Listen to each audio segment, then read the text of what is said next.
Já. Boa noite, igreja. Boa noite, você que está online, acompanhando o culto da Igreja Batista Betânia. Nessa noite, para mim é sempre motivo de muita alegria, de gratidão a Deus, a oportunidade que sempre Ele concede para que a gente esteja compartilhando a sua palavra. A sua palavra é maravilhosa e para mim me cala muito. Eu procuro ter um contato com a palavra de Deus assim, diariamente. E aí você vai falar, mas como é que você consegue? Eu estou querendo planejar, estou planejando aqui para a igreja, para que a gente tenha uma agenda.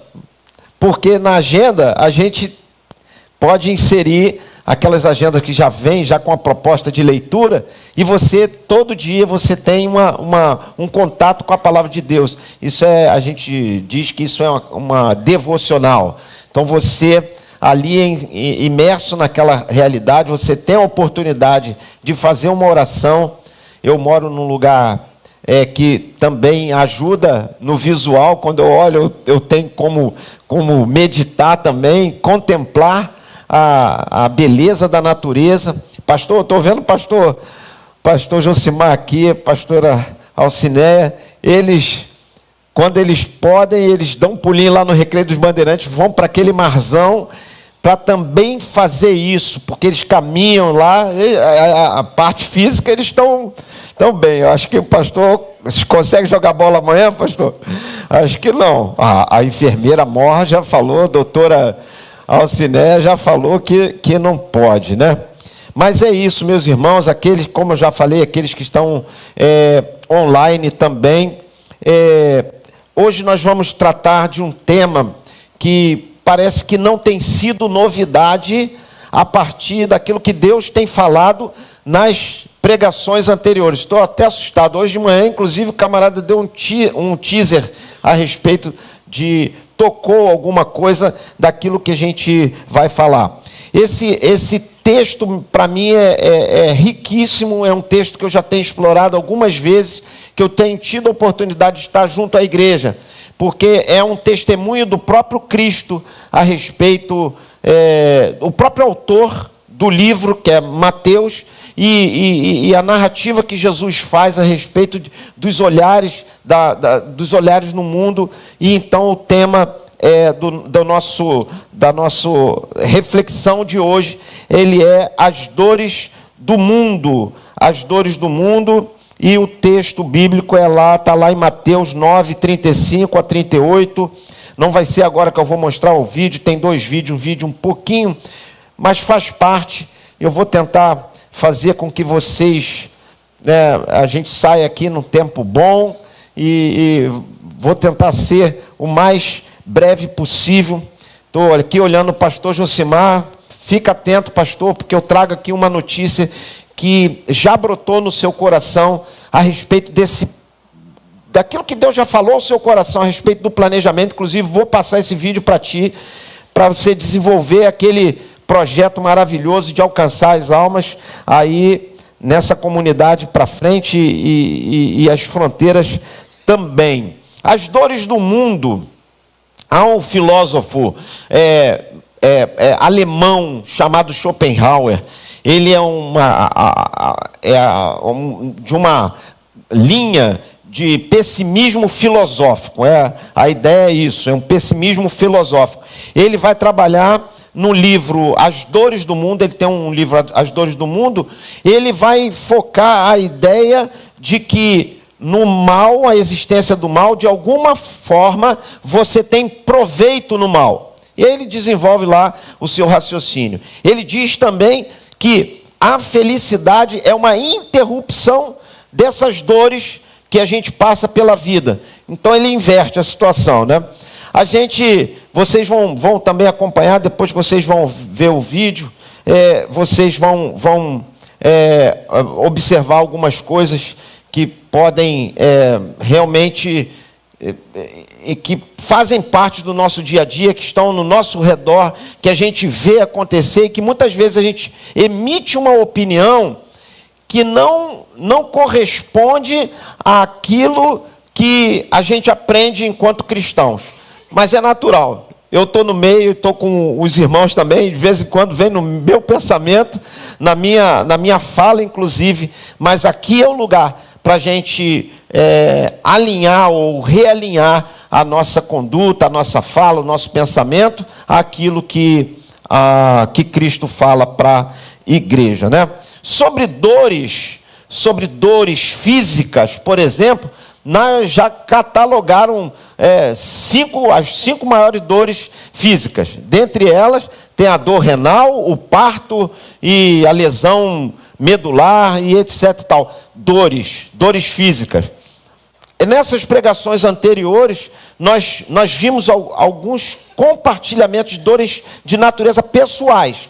Os pregadores tiveram a oportunidade de estar se identificando com o povo, com vocês, na realidade, expressando as suas dores particulares. Depois a gente vai trabalhar isso. Qual o papel da igreja nisso tudo? E aí eu selecionei a maneira, principalmente para quem está ouvindo, como essa igreja pensa teologia. Como é que a igreja pensa teologia? A teologia que a gente pensa deve ser uma teologia pensante, ou seja, que traga reflexão. Aqui não tem boneco que vai atrás do outro. Aqui a gente traz a teologia para que as pessoas, os irmãos, as ovelhas, os membros da igreja possam refletir. Não só refletir, mas traduzir aquilo que Cristo falou ao coração de vocês na vida prática. Existe um livro do John Stott, segundo meu amigo Newton Júnior, fala que John Stott é o seguinte: até receita de bolo é boa dele. E ele fala assim: crer é também pensar. Existe um outro livro de Ronald Nash, que ele diz assim: este mundo é um campo de batalha na arena das ideias. Por isso que é importante a gente também enriquecer o nosso conhecimento, para que a gente possa estar dialogando com o mundo. Eu acho maravilhoso, e eu procuro trazer para a minha vida pessoal, nos conhecimentos que eu tenho na minha vida secular, aquilo que Jesus falou. Ele fala assim, tudo aquilo que eu aprendi do Pai, eu vos fiz saber.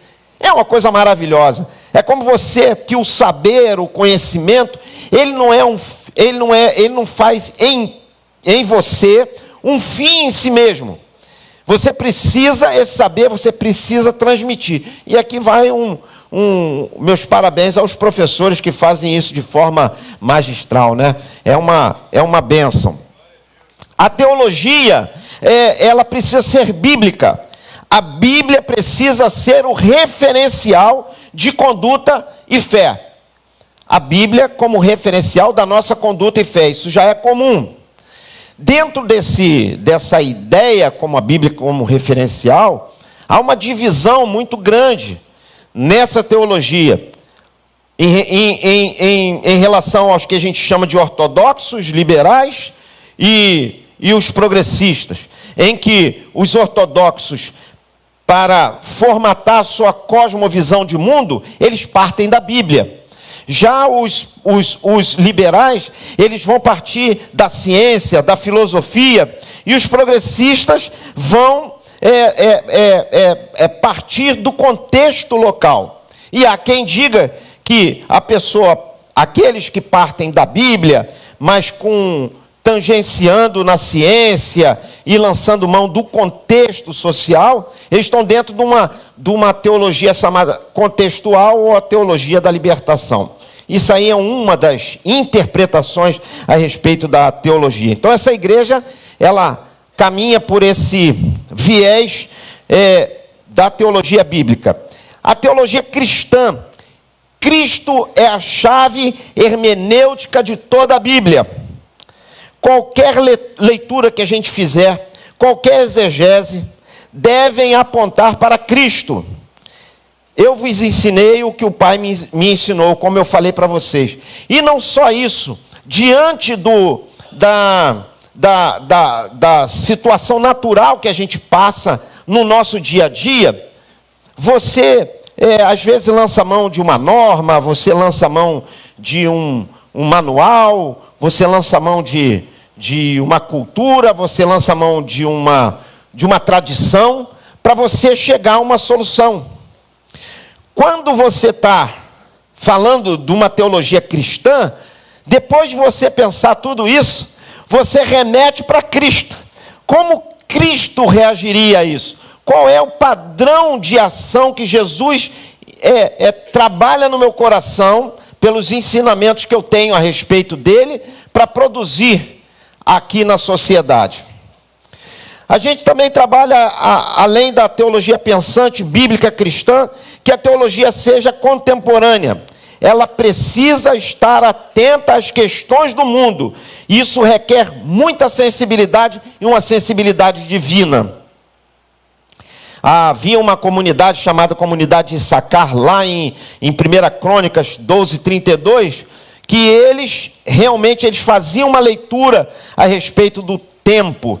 Diz o texto lá assim: e dos filhos de Issacar, 200 de seus chefes, destro do conhecimento dos tempos, para saberem o que Israel devia fazer, e todos os seus irmãos seguiam suas ordens. É preciso consultar ao Senhor, é preciso estar com os olhos atentos para o que Deus fala, para qual é o contexto que a gente está inserido, qual é o tempo que a gente está vivendo. Por exemplo, a igreja passou por um tempo, está passando por um tempo de transição pastoral, e você precisa então fazer uma leitura de que tempo é esse.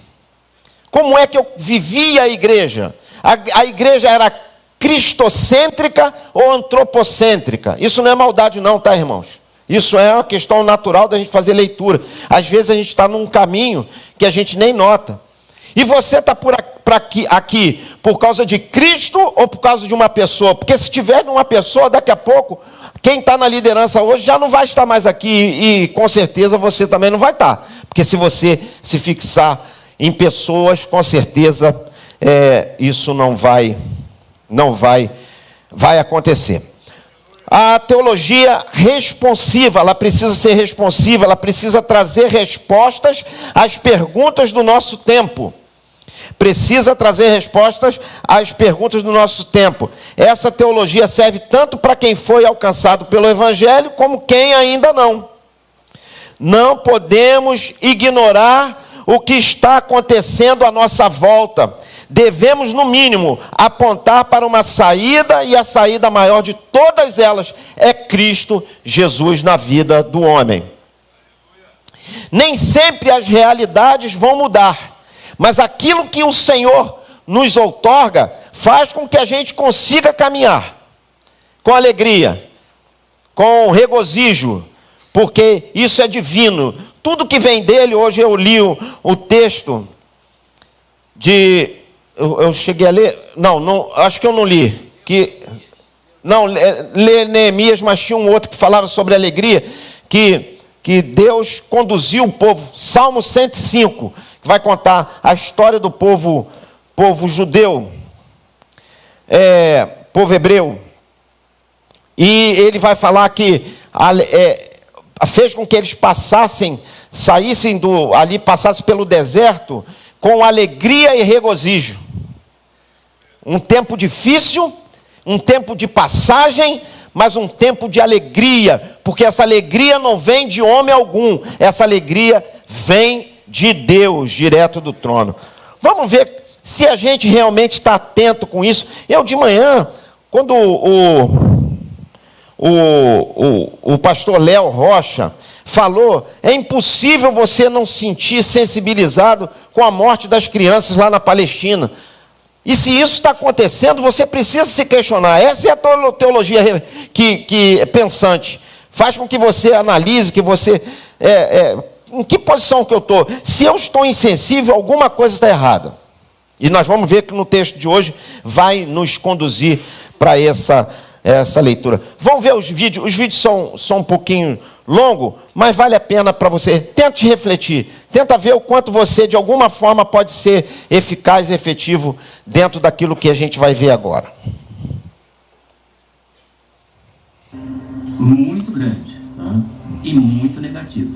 Nós tivemos uma expansão do domínio territorial dessas facções criminosas de 25%. Então você imagina, tá, que elas dominavam uma área X, hoje elas dominam uma área de X mais 25%. É muita coisa.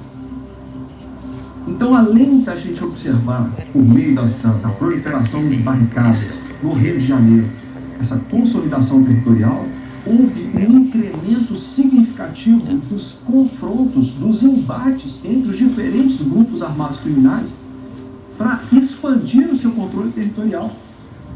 Hoje, isso no Rio de Janeiro se proliferou de uma tal maneira que praticamente todo o Rio de Janeiro está em disputa territorial.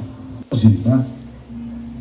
As forças políticas que aqui residem, de direita ou de esquerda, não vão conseguir tirar a gente desse buraco. Não existe nenhuma proposta de segurança pública que não seja mais do mesmo, tá? Ninguém pensa fora do modelo aparato policial, tá? Ninguém fala de Assembleia Legislativa, voto, Poder Judiciário, Ministério Público. Ninguém fala nisso, ninguém toca nesse assunto. A retomada do controle territorial na dimensão física é sim muito importante, mas ela tem que ser acompanhada da retomada do controle territorial na dimensão humana, com ações políticas, econômicas, sociais e também na dimensão informacional. Eu acho que a gente precisa realmente conhecer mais as pessoas, conhecer mais as comunidades, se inteirar mais das necessidades que tem, porque com certeza falta ainda muita estrutura dentro dessa parte mesmo do Rio de Janeiro, nesses ambientes. Então, quando uma bala perdida, quando alguém sofre uma violência, aparece no RJ1, no SBT, na Record, apareceu ali, aquilo ali tem que me tocar.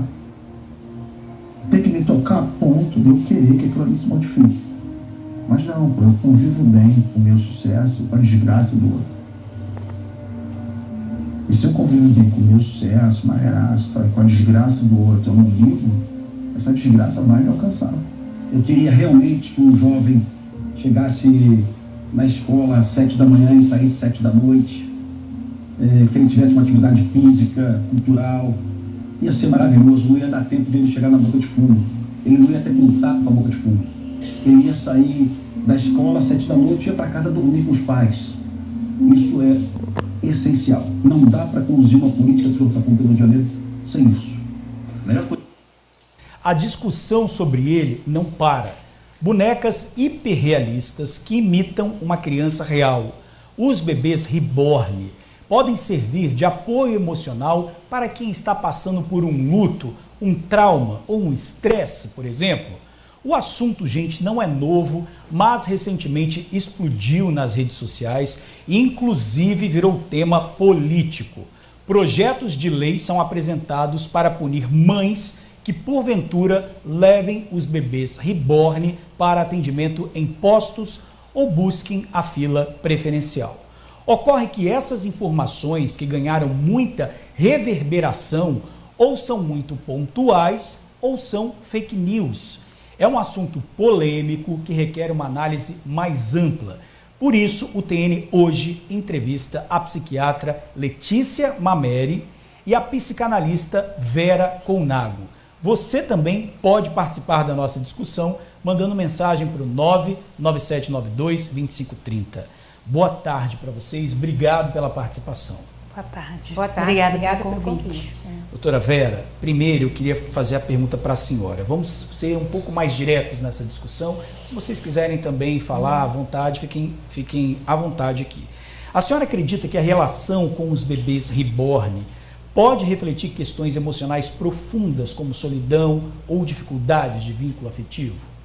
Sim, com certeza, mas eu acho que essa discussão ela merece uma amplitude de reflexão, né? Assim, muitas vezes a gente tem que tomar um certo cuidado de não fazer uma leitura tomando como um efeito de massa, que é o que está acontecendo agora. Quer dizer, na nossa leitura, na psicanálise, a gente entende que é um fenômeno cultural, né? Assim, é um sintoma cultural, um sintoma social, a partir dessa massificação. A gente está observando uma quantidade enorme de mães ou de pais, né, que estão ali adotando, né, suas bonecas como filhos, né, isso.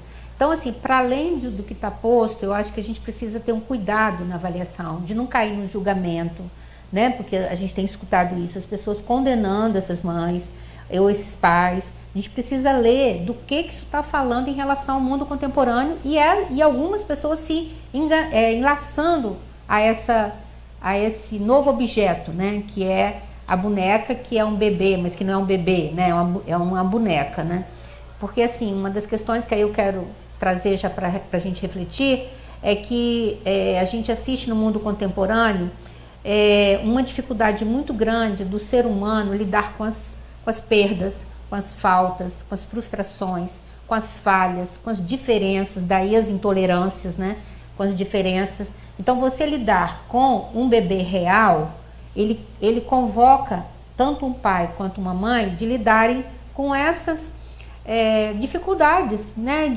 A criança está chorando, você não sabe o que é, ou ela está gritando com você, ela está discordando de você, e muitas vezes a gente fica sem saber como conduzir. Então, diante desse encontro com essa dificuldade que é lidar com o ser humano, as pessoas muitas vezes se escoram, né, como de uma forma defensiva, né, em torno de uma boneca que ela não reclama, ela não chora, ela não fala. Ou seja, não tem um sujeito ali. Acho que essa questão é fundamental. Assim, a boneca, ela pode...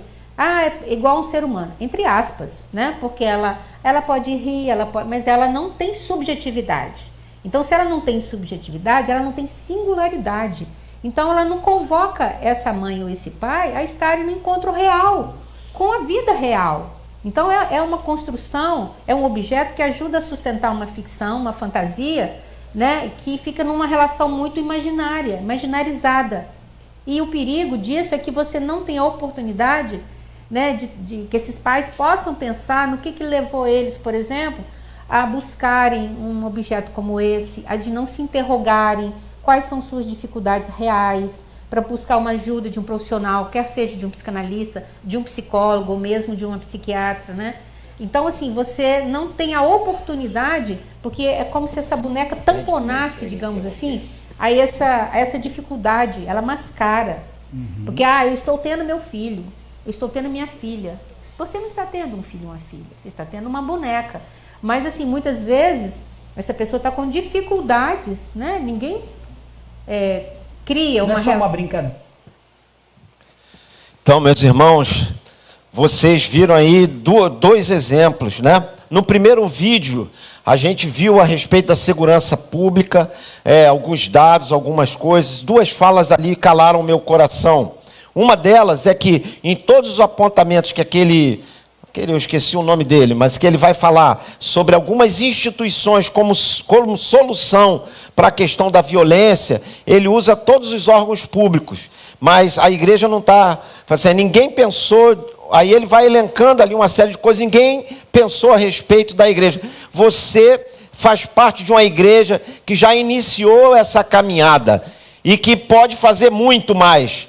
Ela pode fazer muito mais e a gente tem pensado, eu converso bastante com o Josimar, pastor Josimar, e a gente tem alguns planejamentos para que a sua igreja seja mais efetiva nesse aspecto de transformação realmente de vidas de pessoas que vivem nesse contexto. Porque essas dores do mundo, que é tema dessa reflexão, elas estão por detrás de tudo aquilo que acontece, a questão da pessoa viver numa vida indigna, dentro de um contexto que não há cidadania. Há um pensamento de um filósofo chamado Norberto Bobbio, que ele diz: como é que você vai exigir cidadania de quem nunca foi tratado como cidadão?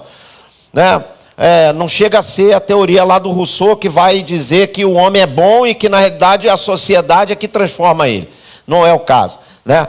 Mas a gente precisa entender o papel da igreja, e vocês fazem parte dessa igreja, vocês são resposta.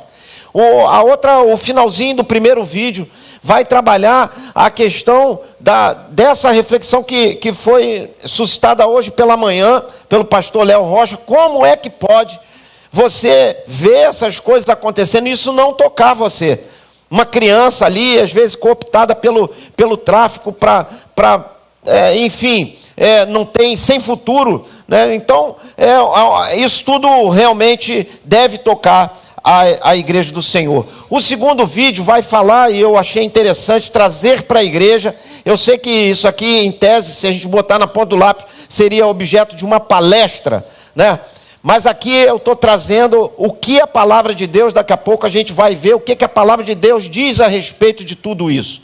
É uma maneira de instruir vocês no sentido de que uma pessoa que esteja passando por uma dor dessa natureza, você tenha condições de dar um encaminhamento e não excluir essa pessoa ou fazer um julgamento qualquer dessa pessoa, mas você entender que há dores por detrás daquele comportamento.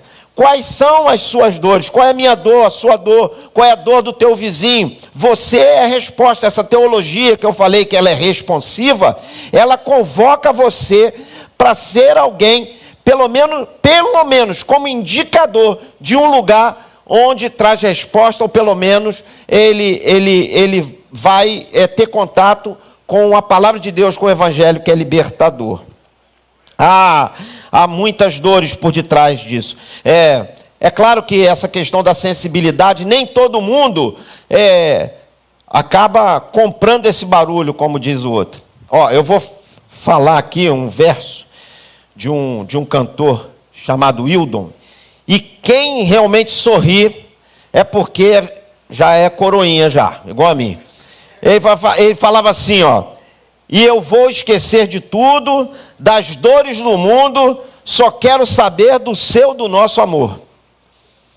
Ele, envolto a uma paixão, ele não quer saber o que está acontecendo com os outros. Ele quer viver aquele momento ali. Mas nós precisamos, enquanto o poeta se esquece ou deixa de lado as dores do mundo, o que a igreja faz? Vamos ver qual é a resposta que a Bíblia nos traz nessa noite. Vamos lá para a leitura bíblica de Mateus 9, 35, 38. Estou acompanhando aqui a hora. E vocês vão para casa cedo para tomar aquela sopa, segundo o meu amigo Niltinho. Ainda dá tempo de repente fazer uma ervilha. Diz assim: Jesus ia passando, ele percorria por todas as cidades e povoados, ensinando nas sinagogas, pregando as boas novas no reino e curando todas as enfermidades e doenças. Ao ver as multidões, teve compaixão delas, porque estavam aflitas e desamparadas como ovelhas que não têm pastor. Então disse aos seus discípulos: a seara é grande, mas os trabalhadores são poucos.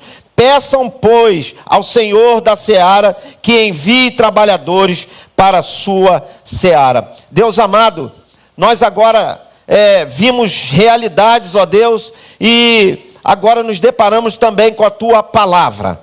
Faz, Senhor, com que o nosso coração seja um terreno fértil à ação do Teu Santo Espírito, de maneira a falar conosco aquilo que o Senhor quer. O Senhor já falou ao meu coração, mas fala também com a Tua igreja nesta noite. É o que eu te peço e te agradeço, em nome de Jesus.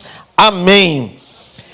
A gente vai passar por 3 perspectivas dessa análise das dores do mundo. Sentindo as dores do mundo, sendo resposta e cura para as dores do mundo e sendo curado das dores do mundo.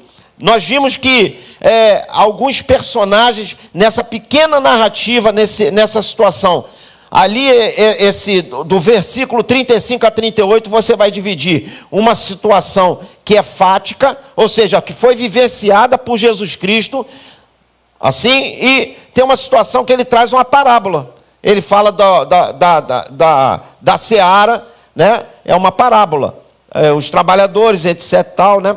Então, agora a primeira parte não, que ele realmente percorreu todas as cidades e lugares, e proclamando o evangelho, curando e, enfim, expulsando demônios. Então Jesus proclamava o evangelho nas sinagogas, como a gente está aqui trabalhando. Então acontecia normalmente nos sábados esses encontros, e Jesus lançava a mão, né, dali da leitura, e vez por outra ele sempre tinha a oportunidade de trabalhar o texto com aqueles que ali se encontravam, com os doutores da lei. numa dessas feitas, ele fala sobre o texto de Isaías, e ele, depois de tudo, depois de ler, ele vai dizer assim: sou eu esse daí. Sou eu esse daí. E senta e as pessoas ficam meio assim, assustadas com aquela proclamação. O que é certo é que é o que Jesus sentiu. Ele conta assim, ele foi por essas cidades todas e ele diz que sentiu uma grande compaixão. É uma profunda pena em seu íntimo. Uma coisa que o consternou de uma forma que arrancou dele profunda dor. Tem um texto em grego aqui, mas eu não vou falar não, para não atrapalhar as irmãs que estão ali na... Mas é isso que a pedra clamou. Essa compaixão, esse olhar de uma coisa que está acontecendo e que, como diria o outro, a vaca está indo para o brejo, né? E a gente aqui vivendo a nossa realidade e se esquecendo que a gente com muitas dores no mundo. Jesus sentia compaixão por eles, porque via como eles estavam angustiados, desanimados, desagarrados, perdidos. Se você veio nessa noite aqui, ou se você já sentiu dessa forma, você sabe o poder do Evangelho, qual é o poder do Evangelho na sua vida. Mas se você veio aqui essa noite, eu queria te dizer que Jesus nunca se esquece da dor de ninguém. Ele está vendo todas as dores, inclusive aquelas que você não consegue verbalizar. O psicólogo talvez não consiga arrancar de você, um psicanalista, um psiquiatra, talvez você não consiga, mas ele consegue entender a profundidade, a dimensão da sua dor. Hoje, agora o pastor orou a respeito dessa questão de que Jesus, que Deus não estava com os ouvidos tapados. Ouvidos tapados para aquela oração que às vezes você faz na sua intimidade. Eu sei que tem uma passagem bíblica da viúva de Naim. Viúva de Naim. Ela não faz nenhum tipo de oração. Está enterrando seu filho, né? E a mulher já é viúva com uma dor tremenda, ela não precisa falar nada. Jesus vai lá, vê aquela situação e ressuscita Esdras. Vai lá e ressuscita. Então, ele não está inerte à sua dor. De maneira que se você que está ouvindo, você que está aqui, também, ele assim também diz que ele não está tapado, com os olhos tapados, nem os ouvidos cerrados para as suas dores. O Senhor, ele está atento às suas dores, às nossas dores. Essa questão dele falar sobre as ovelhas, né? Ele diz que as ovelhas estavam sem pastor. É um texto lá do Velho Testamento, ele traz de volta, né? Fazendo uma analogia de um tempo em que havia essa ausência pastoral, desse cuidado, dessa relação de cuidado, e ele, quando ele fala sobre ovelha, é porque ele entende aquele povo, aquela ideia de um ser que é inocente e que vive dependente do seu pastor. A ausência pastoral é muito difícil também. Uma igreja, às vezes, tem uma palavra, mas não tem um cuidado pastoral. Às vezes tem um cuidado pastoral, mas não tem a palavra. A ideia é que a gente procure conjugar essas duas ações para atender às necessidades das ovelhas. As pessoas que Jesus se encontrava, elas estavam sobrecarregadas com as coisas naturais da vida. Falaria, por exemplo, hoje, desemprego, né? Mas lá a fome, a sede, a doença, a tristeza normal, né? A morte, a ausência, a perda. Outras coisas que nos alcançam no nosso dia a dia são as tristezas. Mas além disso, havia uma opressão de Roma. Havia também a opressão dos fariseus, que impunham sobre aquelas pessoas um peso muito grande. E é o que acontece em algumas igrejas, em que você caminha naquele espaço, naquela congregação, trabalhando uma vida sempre pensando na questão meritória. Parece que, na medida que você abdica de alguma coisa ou outra, é que você acaba sendo merecedor do sacrifício, da salvação, na realidade. Quando, na realidade, a gente sabe que nós somos, nada que a gente possa fazer vai alterar, mas a graça do Senhor que nos alcança é que faz todo o efeito na nossa vida. Aí ele vai propor, então, uma parábola. Ele faz assim, igual ele fez com que vocês olhassem. Vê como os campos estão brancos para a colheita. Orai, pois, para o Senhor da seara, para que mande mais ceifeiros. Aí eu li aqui, há um comentarista que eu achei interessante, que ele faz algumas perguntas que eu gostaria de compartilhar com vocês. Por que Jesus simplesmente não enviou mais ceifeiros? Por que ele não pediu trabalhadores diretamente ao Pai? Se Deus pode fazer com que mais obreiros venham, por que esperar que as pessoas orem? Perguntas naturais de quem faz uma reflexão. E a resposta é: parece claro que Deus deseja que o seu povo peça a Ele que faça coisas que Ele já deseja fazer, isso com um intuito, para que alinhe o teu pensamento, o teu desejo, aquilo que te move ao pensamento e à vontade do Deus a quem a gente serve. É assim que acontece com a igreja. Nós alinhamos aquilo que o Senhor tem falado à igreja. O nosso comportamento acaba, nosso pensamento com a vontade dele, e isso se traduz em ações que vão alcançar o povo para libertar o povo. Sentindo as dores do mundo, e agora nós vamos falar sobre sendo resposta e curando as dores do mundo. Lutero vai falar sobre uma coisa interessante chamada sacerdócio universal. E ele vai dizer que todos nós, crentes, somos dotados disso. E ele pega lá o texto de 1 Pedro 2,9 e o texto de Apocalipse 1,6 para dizer que nós temos algumas incumbências, e ele elencou 7 direitos que todo mundo tem. Eu vou citar 2. Pregar a palavra de Deus e orar pelos outros. E aí eu inseria ser testemunho por onde quer que a gente vá.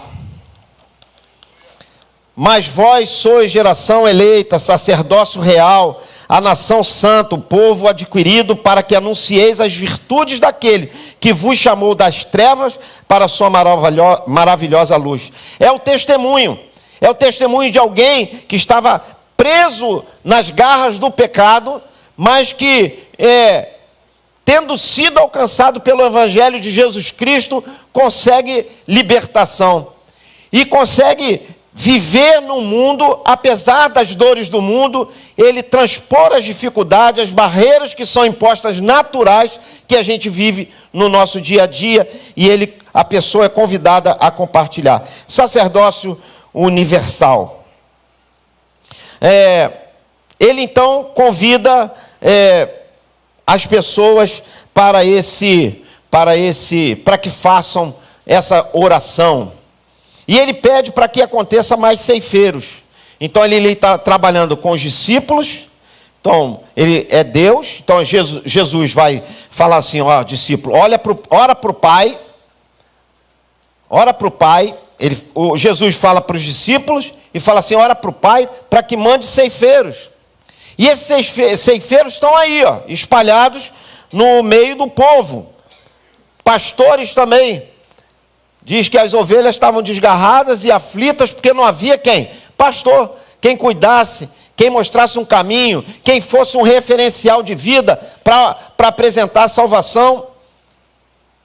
A gente viu um filme, fui estimulado pelo pastor Josimar a ver, Forja. Esse filme faz isso. Ele faz com que você entenda que você pode exercer um papel importantíssimo na vida do outro, quando você caminha com ele, seja na escola, na faculdade, no trabalho, seja em qualquer lugar. Há sempre alguém que precisa de uma orientação, de uma palavra. Então, é esse convite feito por Jesus de ver e olhar o campo e orar para o Senhor que mande ceifeiro. É uma oração urgente, porque ele diz que esses frutos, intrinsecamente, já estão prontos para serem colhidos. A gente não consegue ver isso no campo da naturalidade, que as coisas se discernem espiritualmente. É no campo do espiritual. Como é que você pode ver, quando você assiste lá aqueles bandidos, né, aqueles marginais, lá no interior da favela, ostentando armamento? E agora, nós perdemos, tem alguns meses atrás, um policial penal, membro de nossa igreja, batizado aqui na linha amarela. Há umas 2 semanas ou 3 semanas, a amiga de minha filha, que pediu inclusive orações, a Marcele, perdeu o policial Lourenço, que estava fazendo uma investigação, parece que aqui na Cidade de Deus, e foi morto, o policial do CORE. Toda hora a gente se depara com situações dessa magnitude, e não tem como a gente não ser sensível a tudo isso que está acontecendo, e que, segundo aquela pedra que clamou ali, falou assim, uma hora, se você não é sensível a isso, uma hora ela bate a tua porta na forma de violência. Que isso não aconteça com esse povo que está aqui, com a Igreja de Cristo, em nome de Jesus.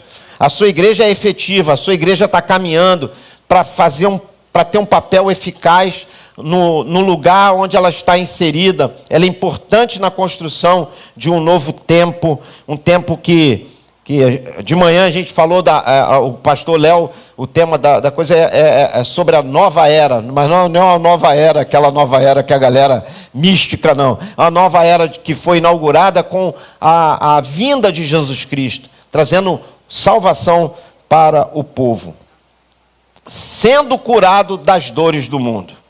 Aí eu vou tangenciar na pregação do Newton Júnior e do Elias Cunha. Alguns dias atrás, ele falou sobre vazio existencial. Aí a gente vai lembrar o Dostoiévski, vai falar que no coração do homem há um vazio, há um buraco do tamanho de Deus, né? E eles falaram a respeito de uma carência, eu posso falar aqui, uma carência paternal, da qual eu me vinculo também, sou desse time, porque meus pais foram separados, se separaram, e ali eu vivi essa questão da separação. E aqui é um testemunho que toda vez eu falo a respeito da minha mãe, aí vai para as mulheres aí que estão vivendo uma realidade dessa aí. Minha mãe era de uma religião afro. É por isso que aqui também a gente não discrimina ninguém. Que aqui você entende que o Senhor pode agir também onde quer que a pessoa está, dependendo do quê? Do coração dela, da busca que ela faz. Minha mãe, separada do meu pai, isso me veio agora na minha cabeça aqui.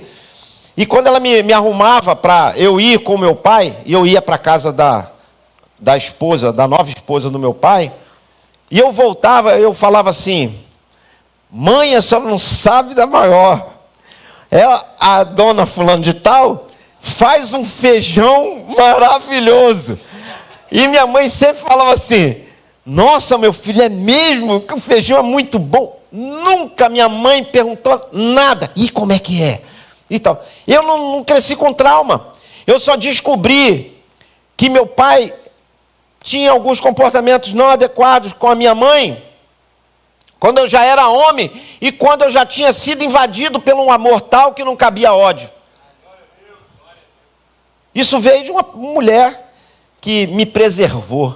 Então, se tem uma palavra aí para você das tuas dores, resolva teu problema lá com seu marido, Marido, resolva o seu problema com a sua esposa e seja bênção. Mas eu vou dizer que esse vazio existencial que acontece, ele acontece a despeito de você ter tudinho direitinho. Papai, mamãe, periquito, papagaio, cachorro, está tudo certinho. Porque esse vazio existencial, esse vazio, esse buraco, que as pessoas às vezes, ela não consegue dar nome, ele vai acontecer a despeito de você estar com a vida toda certinha. E é por isso que há muita depressão, principalmente naqueles que são abastados. Você não entende, às vezes a pessoa lança a mão da própria vida, você não consegue entender os porquês, mas é esse vazio existencial, a busca por preenchimento, por preencher esse vazio. E eu escutando uma antropóloga falar que num tempo em que tudo é possível, nada satisfaz.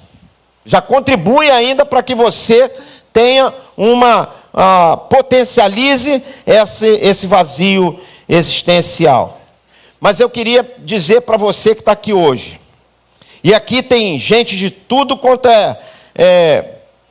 se enquadra em tudo quanto é classificação que eu vou falar aqui agora. Existem aqueles que ainda não encontraram Cristo, que não tiveram um encontro com Jesus Cristo. Esses aí estão nas ovelhas que estão perdidas, desgarradas, como ovelhas que não têm pastor. Essas daí não fogem das vistas do nosso Deus. Ovelhas que estão sem pastor. Pastores que estão aí no seio dessa comunidade.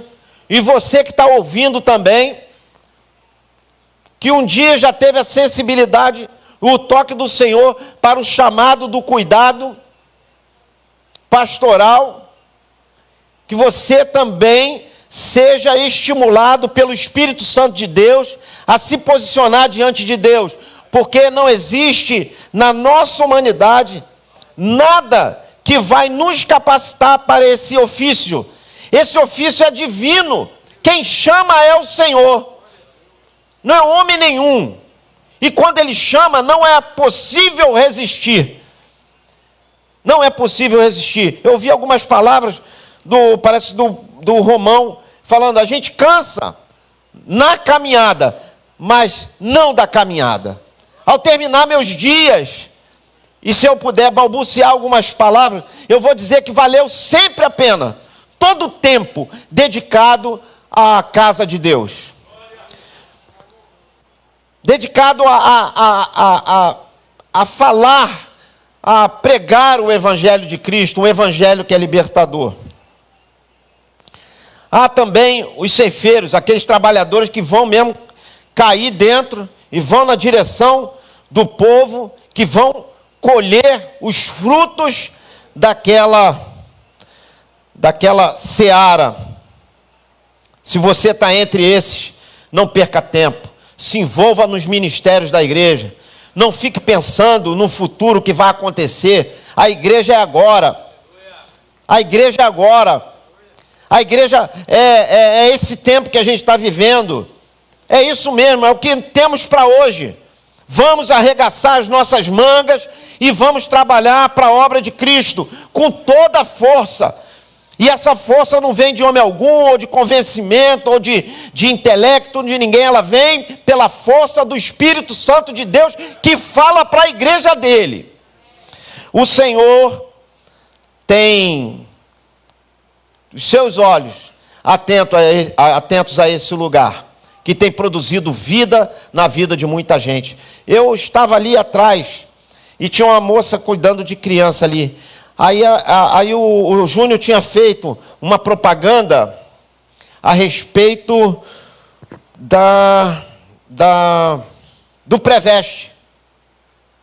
Não, eu vim para cá, eu estava afastada. Não, mas eu estava afastado, não é afastado de Cristo, não. É que eu estava na UF. Eu era lá da comunidade. E eu fui fazer lá na UF, eu sou enfermeira. Aí eu falei para ela que eu ia te mostrar referencial. Uma negra alta, bonita. Eu falei, vou mostrar você ali que tem uma doutora.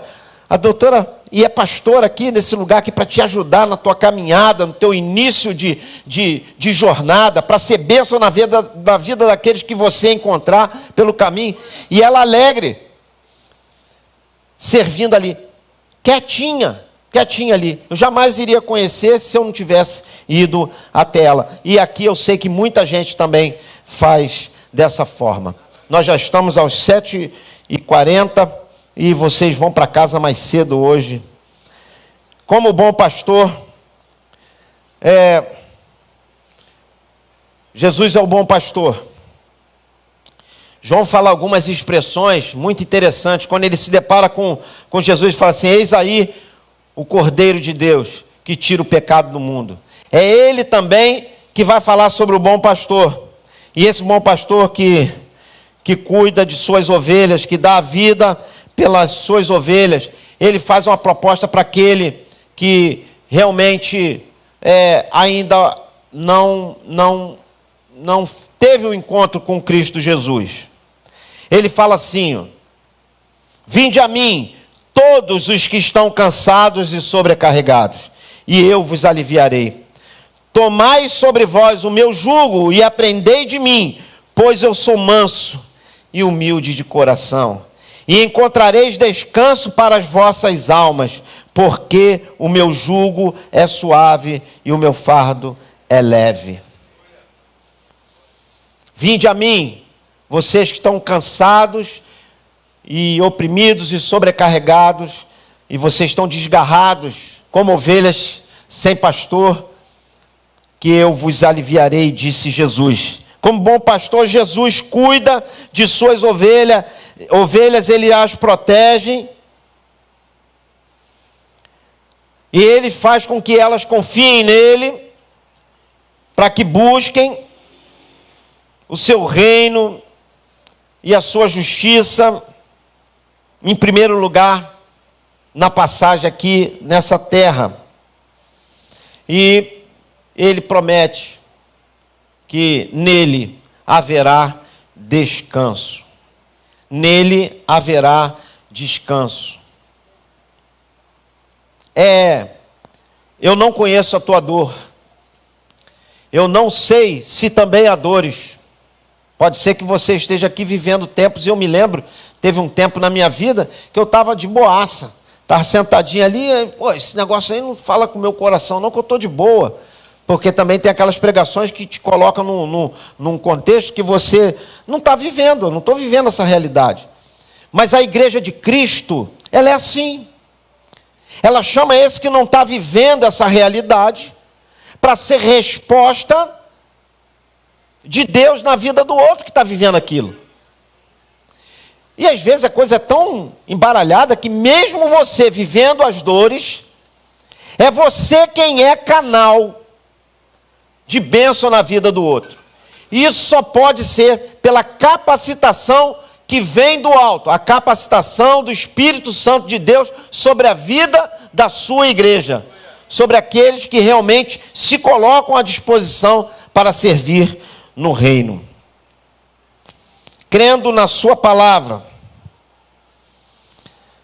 vamos fazer uma leitura do nosso tempo, aonde a gente pode ser mais efetivo enquanto igreja, porque não parou, a obra não pode parar, quem dá continuidade é Deus, o crescimento é Deus. A igreja primitiva se firmava nos seguintes pilares: doutrina, partir do pão, comunhão e oração. E acrescentava o Senhor todos os dias quantos haviam de se salvar aquela igreja. Diz que em tudo caía na graça do povo. É com trabalho, é com dedicação, que você faz com que a sua igreja seja realmente uma a voz de Deus, a mão de Deus, aonde você está, aonde você passa, por onde você tem acesso.